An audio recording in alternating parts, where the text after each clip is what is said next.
Hi everyone, we're going to talk about how to write a descriptive essay in this video and just go over some pointers and some tips and an example descriptive essay to show you what I'm talking about when I talk about the tips. When you're writing an essay, you can write for all kinds of reasons. You could write to persuade someone, you could write to inform, and you can write to entertain. There's other reasons too.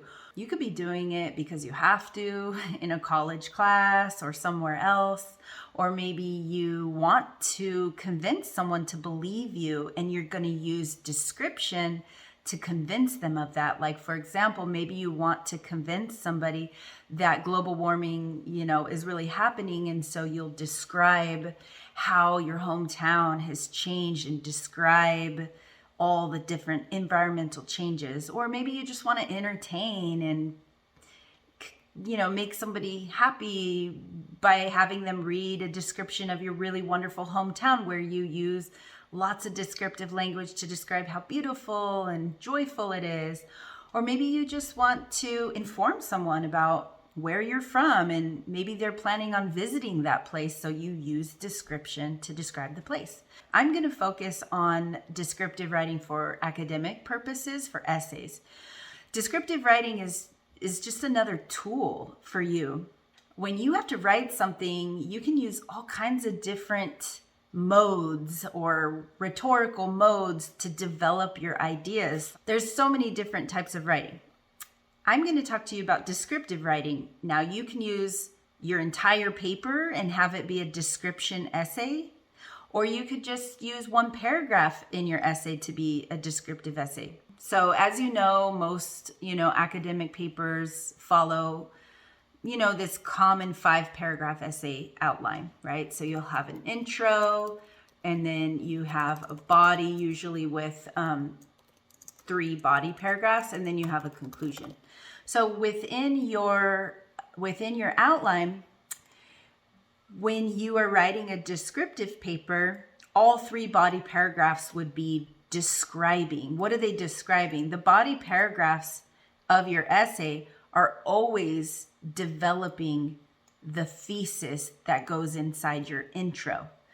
And the thesis, which is in your intro, in addition to a few other things, the thesis is the point of your paper, right?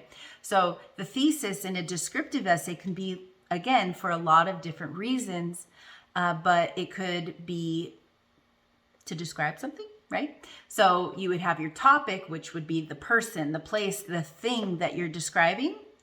And then you would give some detail about it, like the controlling idea to limit it and to be able to develop it later in the body paragraphs. And there's so many different ways to do this. Like, let's say, for example, you want to describe your hometown. That's going to be part of your thesis, something about your hometown. I don't know what it is yet, but this is how I plan when I write. So you want to describe your hometown. Okay, so when you write the body paragraphs, let's say you're writing a 5-paragraph essay, so you would have 3 body paragraphs. Each of those body paragraphs could describe, and you could organize it in different ways. Like maybe the first body paragraph, you're going to describe the east side of town. Yeah. And then maybe in the second body paragraph, you're going to describe the west side of town. And then in the third body paragraph, you're going to describe the north side of town or something like that. Okay. And then in that case, maybe you should have a fourth and describe the south side.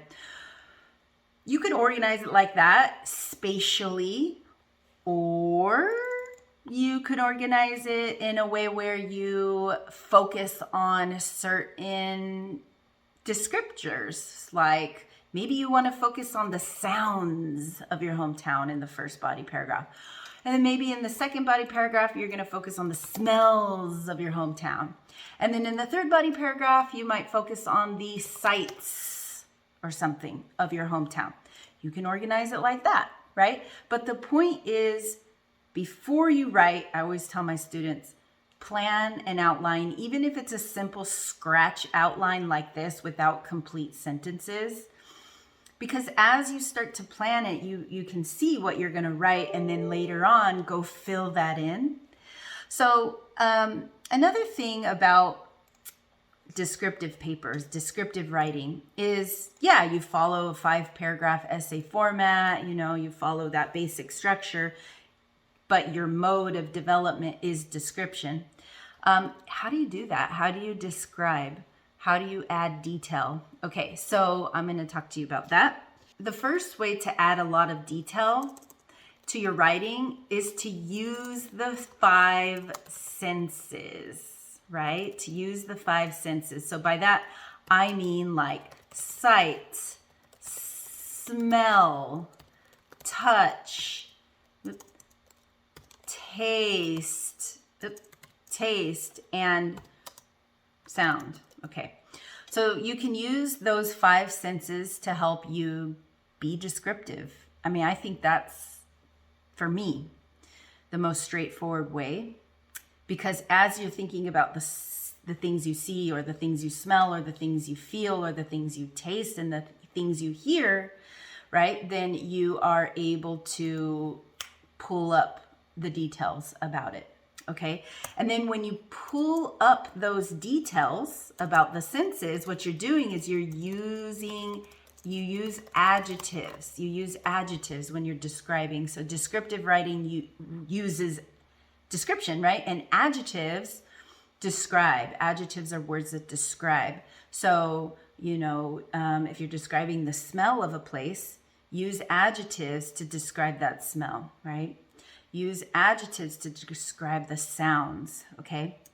Another thing that you can do to add detail to your writing is to use prepositions to describe the location of things. So maybe you want to describe like your bedroom. So you'll start by describing what's on the floor. So in order to move from what's on the floor and then later to what's on the wall and what's on the other wall, you need to be able to say, and next to my desk and above it and below it. So you need to use those prepositions to describe. And finally, probably one of the most sort of academic and nice ways to add detail to your writing is to use figurative language. Figurative language is when we use language that isn't necessarily literal, like the language we use doesn't actually represent a real thing that we're talking about. It's a way to use sort of our imagination to imagine something in a different way. So you can do that with all kinds of different devices, such as you can use metaphors. Metaphors are comparisons, really, but rather than saying, yeah, my hometown is like something and comparing it like that, you're just directly saying my hometown is a concrete jungle, for example. A concrete jungle. Well, it's not a jungle, and it's not concrete everywhere, but I'm saying that my hometown's a concrete jungle. And that's a metaphor, because you're saying that your hometown is a concrete jungle, and that's how you're comparing them. You can use similes. Similes are similar to metaphors, except for they use the words like or as if. So you can say my hometown is like a concrete jungle. So they're very similar.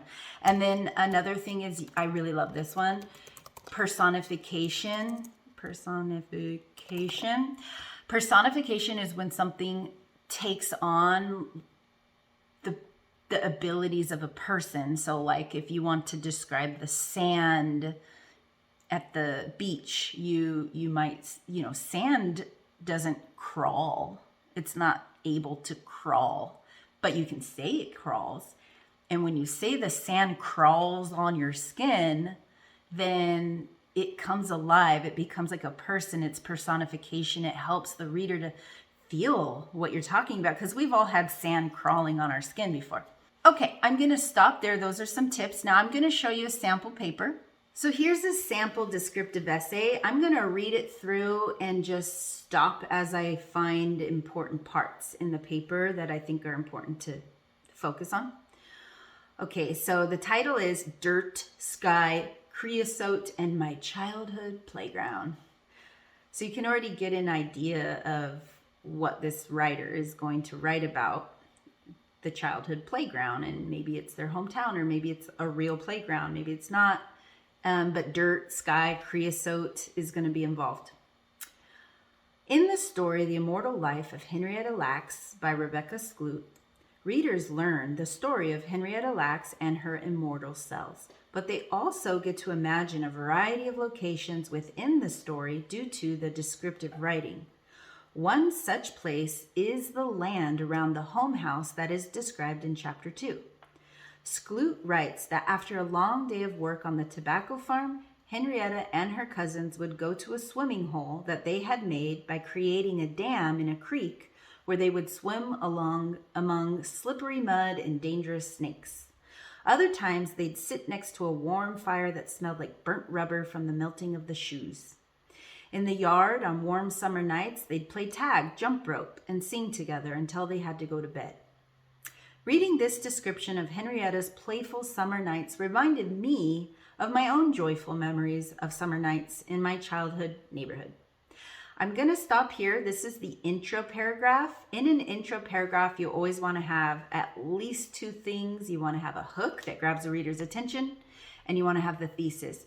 Hooks can be all kinds of different things. In this case, the hook is a summary of a story that the writer in this class is reading, right? So this student is reading this book and wanted to write a summary of something, and then is connecting that summary, that part of the story, to the point of her paper, which is to also talk about something from her childhood that brings back joyful memories, just like in the story it did for the character in the story. So here, this is the thesis statement. So I'll read it again. Reading this description of Henrietta's playful summer nights, that's kind of the way to connect the thesis to the hook. Reading this description of Henrietta's playful summer nights reminded me of my own joyful memories of summer nights in my childhood neighborhood. So you can see that the point of this paper, the thesis, is really just that the writer wants to inform you, or kind of maybe even entertain. We'll see how of what it was like growing up and playing in this place where the writer grew up. So the writer's going to describe the childhood neighborhood. Okay, here's the first body paragraph. The desert near my childhood neighborhood during the summertime created the most beautiful backdrop in town for fun games and stargazing. Because this neighborhood is in the Mojave Desert, it feels like an oven instead, but around sunset, my siblings and other kids up and down the hill on my long street would come out of our houses and walk to where the road ended and the desert started. We'd step onto the dry, hard-packed desert ground and look straight ahead at the brown dirt hills full of caves and dirt bike trails. To the west, we could see what looked more like cotton candy than a blue sky, because in the desert, the sunset creates layers of colors that blend together right before the darkness comes.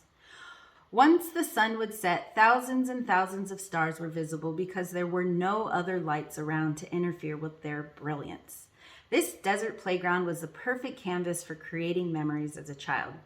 So this body paragraph, you can see the point of it is to describe the sights that this person saw. The sky that looked like cotton candy, the hills that were covered with dirt bike trails. And then also kind of like how hot it was, and the stars and how bright they shone at night in the darkness, right? And you can kind of get an idea that that's the point of this paragraph when you read the topic sentence, because the writer clearly says it made a beautiful backdrop. A backdrop is like a background and you can see it. And so this writer is describing the background by using all kinds of metaphors here and similes. And then at the end, the whole point is wrapped up in a conclusion sentence, a very short sentence that kind of restates the topic sentence of this paragraph. The second body paragraph, let's see what that one says. In addition to the colors of the desert, the sounds around this area were also part of what make my memories of this place so vivid, especially during the summer in my neighborhood. So now you can see the focus is about the sounds. My hometown is small, but it has a large railway yard where trains from the Burlington Northern Santa Fe Company pass through, stop, load, unload, and get weighed endlessly. The sounds from the railway yard can be heard all over town. Suddenly, a loud crash that would seem like a small earthquake would sound off. The sound never scared us, but it was certainly there. I've only ever heard this sound in my hometown. Another familiar sound from that place was the sonic booms that were created from the jets from Edwards Air Force Base that were flying through the sky faster than the speed of sound in the Mojave sky. Those booms were not as common as the bangs from the BNSF railway yard, but they certainly created the soundtrack to my childhood, especially when I was playing with my neighbors. So here we have the point is in the topic sentence, the point that the writer's going to focus on sounds. All two sounds are described. And then you can see at the end, there's a sentence that sort of wraps up the point again of that paragraph. The third body paragraph, most crucial to what makes up my childhood neighborhood memories were the smells of the summer. Plants and animals in the desert know how to survive in extreme conditions without water and in temperatures above 100 degrees Fahrenheit. One such plant is the creosote bush. It is all over the Mojave Desert, including the entire area near my former neighborhood. Just like other desert plants, it has an ability to hold on to the very little water that it gets each year, but when it rains, its waxy, tiny leaves produce a pleasant and refreshing smell that everyone in my hometown describes as the smell of rain. Even when there's no sign of rain, the leaves of that bush smell like a desert thunderstorm when they are picked and their oily leaves are bent and folded. The dirt also has a pungent smell during a desert thunderstorm, and it was one that everyone could smell until the hot sun dried it up the next day. Summertime thunderstorms are common in the desert, but they only happen once or twice a year. The rest of the summer is filled with a dry, arid scent from the dirt that we could dig into to create traps to catch lizards and scorpions. I don't get to smell these fragrances much from where I live now, but when I go back to the desert, I remember this neighborhood playground.